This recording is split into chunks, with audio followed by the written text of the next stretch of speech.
नमस्कार, भारत 24 में आप सभी का स्वागत। मैं हूं आपके साथ महिमा सिंह कंवर। इस वक्त की बड़ी खबर आपको बता दें, आज प्रधानमंत्री मोदी सुबह 11 बजे मन की बात करेंगे। प्रधानमंत्री के मन की बात के 95वें संस्करण होगा। ये कार्यक्रम आकाशवाणी के सभी चैनल्स के साथ साथ DD national, DD news, DD Bharati, DD India, DD Urdu और डीडी किसान चैनल पर होगा। आपको बता दें कि मन की बात का पहला एपिसोड साल 2014 में प्रसारित हुआ था। तब से ये कार्यक्रम हर महीने की आखिरी रविवार को प्रसारित किया जा रहा है और आज प्रधानमंत्री मन की बात फिर से करेंगे। मन की बात का 95वां संस्करण ये होगा, एपिसोड होगा। आकाशवाणी और डीडी के सभी चैनल्स पर इसका प्रसारण होगा। साल 2014 में मन की बात कार्यक्रम की शुरुआत हुई थी। हर महीने की आखिरी रविवार को प्रधानमंत्री मन की बात करते हैं और देश भर में अलग अलग जगहों पर जिन लोगों की तरफ से अच्छे कार्य किए गए उनको भी बधाई प्रधानमंत्री अपने मन की बात में देते हैं। अगली खबर का रुख करते आज प्रधानमंत्री एक बार फिर से गुजरात जाएंगे। प्रधानमंत्री आज गुजरात में 3 जनसभाओं को संबोधित करेंगे तो कल 4 जनसभाएं वो करने वाले हैं। 2 दिन के गुजरात दौरे पर कुल 7 जनसभाओं को संबोधित करेंगे। ताबड़तोड़ प्रचार होगा। भरूच, खेड़ा में जनसभा करेंगे प्रधानमंत्री। सूरत में रैली से लोगों को संबोधित करेंगे और जमकर जीत की हुंकार भरेंगे। कार्यकर्ताओं को जीत का मंत्र देंगे प्रधानमंत्री। मिशन गुजरात पर प्रधानमंत्री क्या है उनका कार्यक्रम, अब आपको सिलसिलेवार तरीके से हम जानकारी देंगे। दोपहर 1 बजे भरूच के नेत्रंग में जनसभा उनकी होने वाली है। फिर दोपहर 3:30 पर खेड़ा में रैली होगी। शाम की बात की जाए, शाम 6:30 बजे सूरत में चुनावी सभा होगी। ये 27 का कार्यक्रम। 28 नवंबर की बात की जाए तो पालिताना, अंजार, राजकोट में उनकी जनसभाएं होने वाली है। 2 चरणों में विधानसभा चुनाव होंगे, 1 और 5 को, जैसा कि हमने पहले भी आपको जानकारी दी। उसके बाद नतीजे आ जाएंगे। 8 तारीख को हिमाचल और गुजरात के एक साथ नतीजे आने वाले हैं। दोनों के दोनों राज्यों में इस वक्त भाजपा की सरकार। अब आगे क्या होता है, बहुत कम इंतजार करना होगा, लेकिन उससे पहले आपको बता दें प्रधानमंत्री का ताबड़तोड़ प्रचार आज और कल होगा। अगली खबर का रुख करते हैं। कांग्रेस अध्यक्ष मल्लिकार्जुन खड़गे भी आज शाम भारत जोड़ो यात्रा छोड़कर गुजरात पहुंचेंगे। इसके अलावा राजस्थान के सीएम अशोक गहलोत भी आज गुजरात दौरे पर जाएंगे। उनका ये दौरा 2 दिन का होगा। दिल्ली के सीएम अरविंद केजरीवाल पहले से गुजरात के दौरे पर हैं। वो भी एक अहम प्रेस कॉन्फ्रेंस करेंगे और कल सूरत में रोड शो करते हुए नजर आएंगे। तो गुजरात के चुनावी रण में धुआंधार प्रचार, सियासी दिग्गज जुटे हुए हैं अपनी अपनी पार्टियों को जीत दिलाने के लिए। केजरीवाल का धुआंधार प्रचार, उधर अशोक गहलोत भी पहुंचेंगे। मल्लिकार्जुन खड़गे का भी आज कार्यक्रम। क्या है कार्यक्रम, विस्तार से आपको जानकारी देंगे। खड़गे का कार्यक्रम देखिए, दोपहर 3 बजे दादीपाड़ा में जनसभा होगी। शाम की बात की जाए 5:45 पर अहमदाबाद पहुंचेंगे। रात को 8 बजे बापू नगर में जनसभा होगी। 9:30 बजे अहमदाबाद में रात्रि विश्राम उनका होगा। मल्लिकार्जुन खड़गे के कार्यक्रम के बाद अब आप तक हम जानकारी पहुंचाते हैं सीएम अशोक गहलोत का क्या है कार्यक्रम। 27 नवंबर को दोपहर 2:30 बजे वडोदरा एयरपोर्ट से रवाना होंगे। 3 बजे दादीपाड़ा पहुंचेंगे, जहां पर मल्लिकार्जुन खड़गे होंगे। 3:15 पर नर्मदा में जनसभा होगी। शाम 4 बजे अहमदाबाद के लिए रवाना होंगे। फिर 5 बजे अहमदाबाद पहुंचेंगे। अहमदाबाद में रात्रि विश्राम इनका होगा। 28 नवंबर को मेहसाणा में चुनावी सभा होगी। सीएम अशोक गहलोत के बाद अब आपको बताएंगे दिल्ली के मुख्यमंत्री अरविंद केजरीवाल का क्या है कार्यक्रम। सुबह 11 बजे प्रेस कॉन्फ्रेंस सूरत में होगी। 28 नवंबर को सूरत में रोड शो होगा। तो रैलियों का रेला लगातार लग रहा है। एक तरफ जहां प्रधानमंत्री मोदी खुद मोर्चा संभाले हुए, तो वहीं पर देखिए कांग्रेस पार्टी और आम आदमी पार्टी दोनों की दोनों पार्टियां धुआंधार प्रचार करते हुए नजर आएगी। कांग्रेस अध्यक्ष मल्लिकार्जुन खड़गे भी आने वाले हैं। अशोक गहलोत का कार्यक्रम भी हमने आपको बताया कि क्या होगा। उधर अरविंद केजरीवाल पहले से गुजरात में मोर्चा संभाले हुए लगातार बीजेपी पर हमलावर होते हुए नजर आ रहे हैं।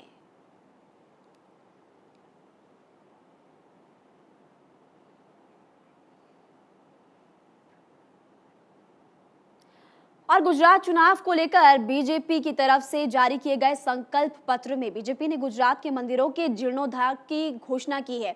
बीजेपी ने जर्जर हो रहे मंदिरों पर कुल 1000 करोड़ रुपए खर्च करने का ऐलान किया है। इन मंदिरों में सबसे पहला नाम सिद्धपुर के रुद्र महालय मंदिर का है। यह मंदिर मुगल शासकों की उपेक्षाओं का शिकार रहा, जिसके चलते ये मंदिर जर्जर हालत में पहुंच चुका है। अब बीजेपी ने इस मंदिर का कायाकल्प करने का बीड़ा उठाया। इसके अलावा बीजेपी ने द्वारका में भगवान कृष्ण की सबसे ऊंची मूर्ति बनाने की भी घोषणा की है। साथ ही अहमदाबाद में देश का सबसे बड़ा सांस्कृतिक म्यूजियम बनाने का ऐलान किया। इससे पहले गुजरात की बीजेपी सरकार ने सोमनाथ मंदिर, अंबाजी मंदिर, पावागढ़ मंदिर का कायाकल्प किया है। अब एक और ऐलान यहां पर बीजेपी की तरफ से अपने संकल्प पत्र में किया गया। ये देखिए तस्वीरें जो कि कल संकल्प पत्र मैनिफेस्टो बीजेपी की तरफ से जारी किया गया।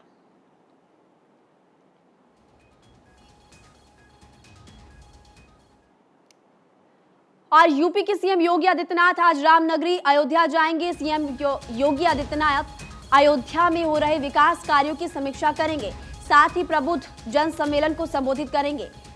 सीएम गोरखपुर भी जाएंगे। तो आज उत्तर प्रदेश के मुख्यमंत्री योगी आदित्यनाथ का क्या है कार्यक्रम? अयोध्या जाएंगे, सुबह 11 बजे विकास कार्यों की समीक्षा करेंगे। कई बड़ी सौगात आज क्षेत्रवासियों को मिलने वाली है। 11 बजे विकास कार्यों की समीक्षा करेंगे। दोपहर 1:30 बजे प्रबुद्ध जन सम्मेलन, इसमें शिरकत करेंगे। इसके बाद कहां पर जाएंगे? 3:15 पर रामायण मेले का उद्घाटन उनकी तरफ से किया जाएगा। फिर गोरखपुर शाम 4:30 बजे पहुंचेंगे। गोरखपुर में क्या है कार्यक्रम आप समझिए। 1822 करोड़ रुपए की परियोजनाओं की सौगात गोरखपुर वासियों को सीएम योगी आदित्यनाथ देंगे।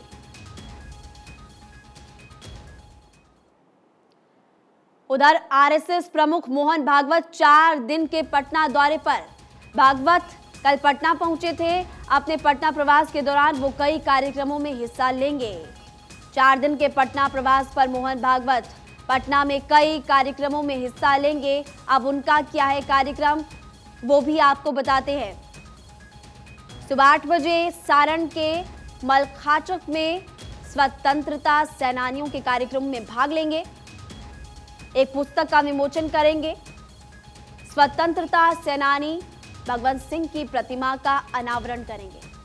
फिर सुबह 10 बजे दरभंगा के लिए रवाना होंगे। 27 नवंबर का कार्यक्रम 28 का देखिए।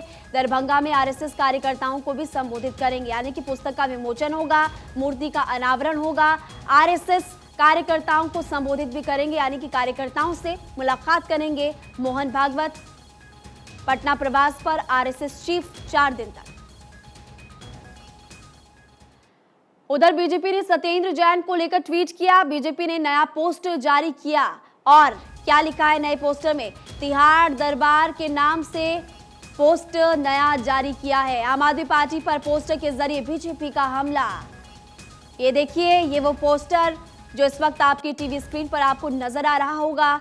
बीजेपी की तरफ से एक और पोस्टर जारी किया गया। एक एक करके अलग अलग पोस्टर्स आपने पहले भी देखे होंगे कि बीजेपी की तरफ से जारी किए गए। अब एक और पोस्टर जारी किया। अंदर देखिए सत्येंद्र जैन दरबार, उनके साथ आप देख सकते हैं उनके सेवक भी आपको नजर आएंगे, और जो आपको गद्दी पर बैठे हुए नजर आ रहे हैं वो कार्टून के जरिए बनाए गए हैं। बीजेपी ने ये पोस्टर जारी किया गया। सत्येंद्र जैन वो है और लिखा हुआ है तिहाड़ दरबार।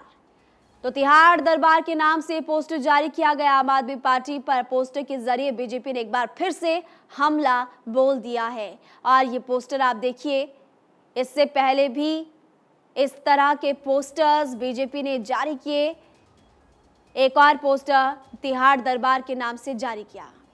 राजस्थान के भरतपुर से इस वक्त की बड़ी खबर आपको बता दें। कुम्हेर के सिकरोरा गांव में देर रात फायरिंग हुई। फायरिंग में 3 लोगों की जान चली गई। 2 महिलाएं समेत 3 लोग गंभीर रूप से घायल। घायलों को अस्पताल रेफर किया गया है।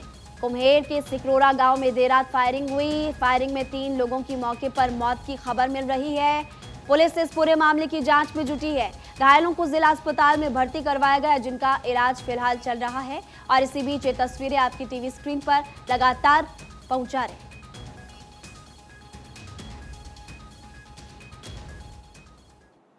गाजियाबाद के टीला मोड़ थाना इलाके के भोपुरा डिफेंस कॉलोनी की झुग्गियों में भीषण आग लग गई। दमकल की गाड़ियां मौके पर पहुंची। आग के कारणों का पता फिलहाल नहीं चल पाया कि आग किन कारणों की वजह से लगी। देखिए भयंकर आग की लपटें, धुआं किस तरह से उठ रहा है। गाजियाबाद से तस्वीरें जहां पर झुग्गियों में आग लग गई। आग किन कारणों की वजह से लगी ये फिलहाल साफ नहीं हो पाया, लेकिन दमकल की कई गाड़ियां मौके पर पहुंची। डिफेंस कॉलोनी में ये झुग्गियों में आग लगी है।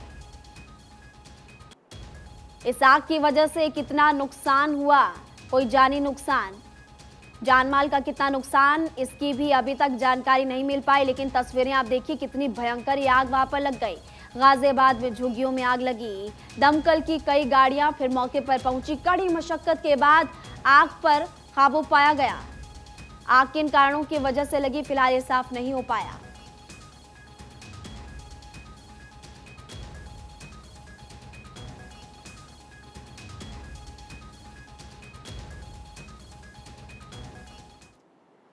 और भीषण आग की एक और बड़ी खबर मिल रही कानपुर से। प्लास्टिक के गोदाम में आग लगी। दमकल की कई गाड़ियां मौके पर मौजूद। तो कानपुर से एक और बड़ी खबर, इससे पहले भी हमने आपको तस्वीरें दिखाई भयंकर आग की लपटों की। देखिए अब एक और बड़ी खबर कानपुर से सामने आ रही है और ये प्लास्टिक के गोदाम में आग लगी है।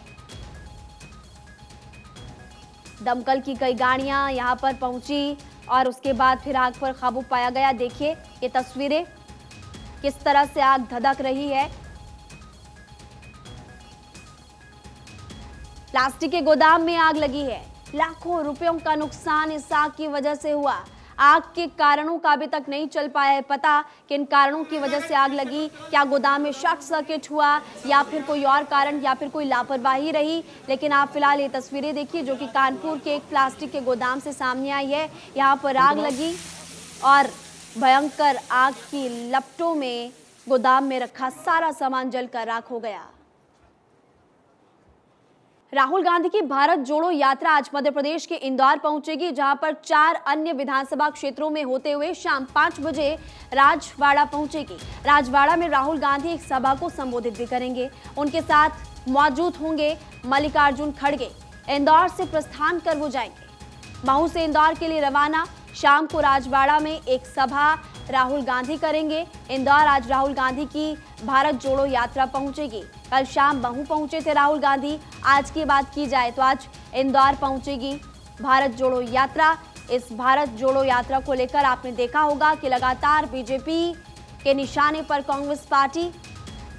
तस्वीरें जो अब तक भारत जोड़ो यात्रा से निकलकर सामने आई है अलग अलग जगहों से, वो आपकी टीवी स्क्रीन पर कभी राहुल गांधी अपनी बहन प्रियंका गांधी वाड्रा के साथ नजर आ रहे हैं, तो अलग अलग कार्यकर्ता भी उनके साथ अलग अलग जगहों से।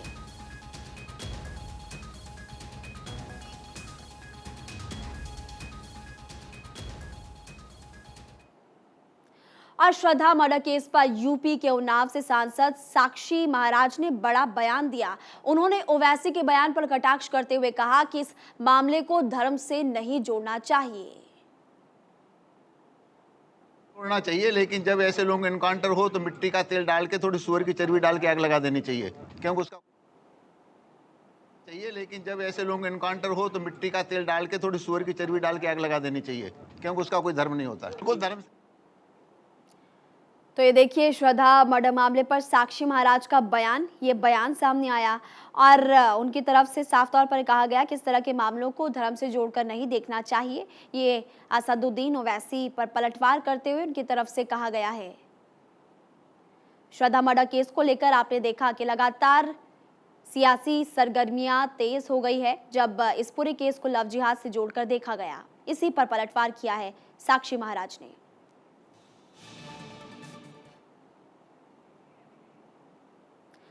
अब रुक करेंगे रूस और यूक्रेन से जुड़ी हुई बड़ी खबरों का, तस्वीरें भी आपको दिखाएंगे। यूक्रेन का रूस पर जोरदार हमला, हमले में रूसी टैंक जला, दूर दूर तक उठा धुएं का गुबार। यूक्रेनी सैनिक ने रूसी T-72 टैंक को किया नष्ट, कुछ ही सेकंड में टैंक में लगी आग। यूक्रेन का रूसी ठिकानों पर ड्रोन से अटैक, 30वीं OMBR का इस्तेमाल कर रहे सैनिक। ब्रिटेन रक्षा मंत्रालय का दावा, सेकिंग के लिए यूक्रेन के 10 कर्मचारियों को दी ट्रेनिंग। सोशल मीडिया पर यूक्रेनी सैनिक का वीडियो वायरल। वीडियो के जरिए बताया, हम अपनी जीत के लिए आखिरी वक्त तक लड़ेंगे। यूक्रेनी सैनिकों का कमाल का जज्बा। भारी गोलीबारी के बीच एक बुजुर्ग महिला को घर से बाहर निकाला। यूक्रेन के नोवा पोस्टा में ब्लैकआउट के बाद एक अच्छी तस्वीर आई सामने। लाइट की खुशी में एक महिला ने दूसरी महिला के बाल किए ड्राई। यूक्रेन की राजधानी में 1,30,000 लोग अभी अंधेरे में। शहर की जलापूर्ति, मोबाइल कम्युनिकेशन को बहाल किया गया। सोशल मीडिया पर रूस यूक्रेन जंग के वीडियो पर ज़ेलेंस्की का कमेंट लिखा, यूक्रेनी लोगों का दिल किसी भी अंधेरे से ज्यादा मजबूत। कीव में बिजली संकट के बीच ऐसी जगह बनाई गई जहां लोग अपने आप को गर्म रख सकते हैं, मोबाइल चार्ज कर सकते हैं। ऐसी ही एक जगह राष्ट्रपति ज़ेलेंस्की ने बच्चों के साथ मुलाकात की।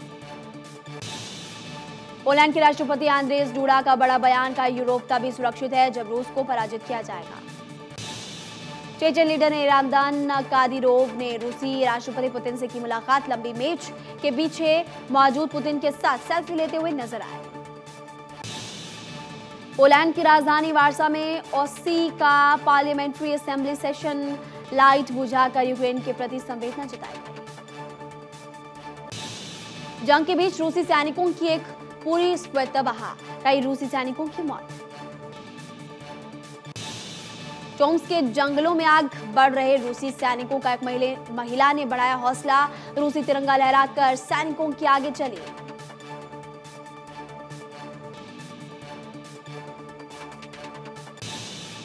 न्यूयॉर्क में रूसी सेना को हुआ बड़ा नुकसान। रूसी सप्लाई दस्ते के अवशेष दिखाई दिए।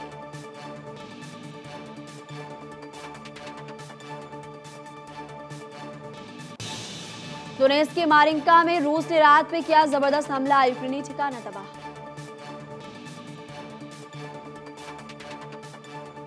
दिल्ली में एमसीडी चुनाव है और नेता चुनाव प्रचार कर रहे हैं, लेकिन कांग्रेस से प्रचार नहीं बल्कि बवाल कर रहे हैं। दिल्ली के शाहीन बाग में बिना इजाजत सभा करने पर पुलिस पूर्व विधायक और कांग्रेस नेता आसिफ खान को रोका तो वो भड़क गए और बदसलूकी पर उतर आए, गाली गलौज करने लगे। लेकिन अब उन्हें पुलिस से पंगा लेना भारी पड़ गया।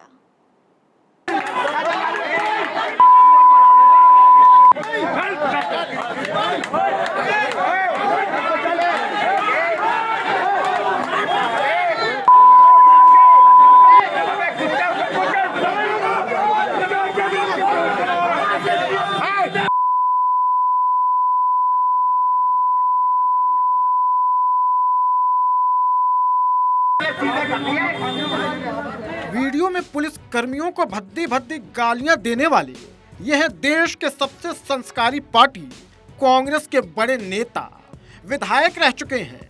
नाम है इनका आसिफ खान। फिलहाल जनाब पुलिस की हिरासत में है। दिल्ली में एमसीडी चुनाव है और बिना इजाजत नुक्कड़ सभा करने पर दक्षिणी दिल्ली के शाहीन बाग में पुलिस कर्मियों को टोकने पर इनका खून गर्म हो गया। आसिफ खान अपना आपा खो दिए। भीड़ के बीच माइक पर पुलिसकर्मियों को धमकी देने लगे, उन्हें उनकी औकात याद दिलाने लगे। जरा देखिए कांग्रेस के पूर्व विधायक आसिफ खान कितने संस्कारी हैं। आइए, रुक जाइए। सर ऐसे अलाउ चल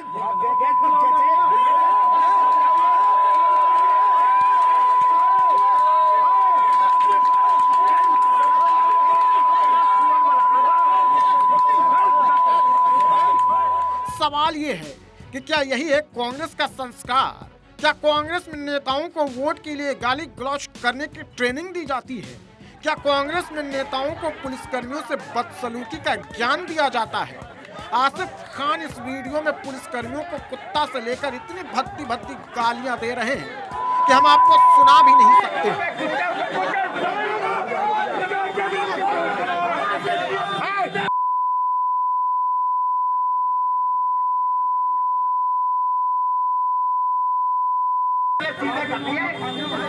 अब आसिफ खान का वीडियो सोशल मीडिया पर वायरल हो गया है और वीडियो वायरल होते ही बीजेपी कांग्रेस पर हमलावर हो गई है। कांग्रेस पार्टी के पूर्व विधायक और उनके नेता जिस प्रकार से हाथापाई करने पर उतारू लग रहे हैं दिल्ली पुलिस के एक अफसर के साथ, उनकी बेइज्जती और तौहीन कर रहे हैं, उनको गाली गलौज से संबोधित कर रहे हैं क्योंकि वो अपना काम कर रहा था। और फिर वो धमकी देते समय उस इलाके में जहां पर वो है उसको मुस्लिम इलाका कहते हैं। क्या अब देश में हिंदू और मुस्लिम इलाके बन चुके हैं? क्या इस देश में फिर से बंटवारे वाली राजनीति करना चाहती है कांग्रेस?